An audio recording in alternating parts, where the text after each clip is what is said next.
પાછળ એકેય લાઈન નહીં હો ભાઈ, ખાલી ખાલી માણસું જ, બીજું કોઈ નહીં. પાછળ એકેય લાઈન નહીં, લાઈનમાં ઉભો વાર સાઈડમાં. તો ફાઇનલી જય માતાજી.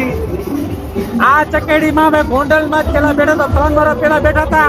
અમારું ડોલ છું ને આ વખત ફટી ચકેડી ફટી હતી ને એટલે 3 વર્ષ પછી આટલા જણા પછી પાછા બેઠા. 3 વર્ષ પછી આટલા જણા પછી પાછા બેઠા એ તો આજે ડોલ ચમ કઈ ફેર પડે કે નહીં? એકદમ હલકમાં જીવ આવી ગયો 3 વર્ષ પહેલા, આજે પાછા બેઠા એ જોયા હું થાય. ઉતરીને પછી રિએક્શન દે કેમ કે ચકેડી આજ સૌથી ખતરનાક ફરે એટલે એને ખતરનાક વસ્તુ જ દેવાનું. ફાઇનલી કોલેજ ચકડી પેલા માળે, કેટલા માળે, 3જા માળે પોકારતી હતી કોલેજ ચકડી બિલ્ડિંગ બરાબર. અને પબ્લિક જો ખાલી નીચે કાંઈ ના ઘટે.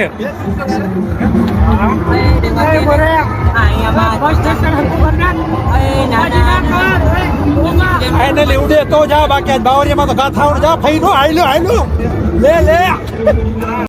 તો ફાઇનલી ભગવાન માતાજીની દયા થઈ બચી ગયા, સહી સલામત પગી ગયા.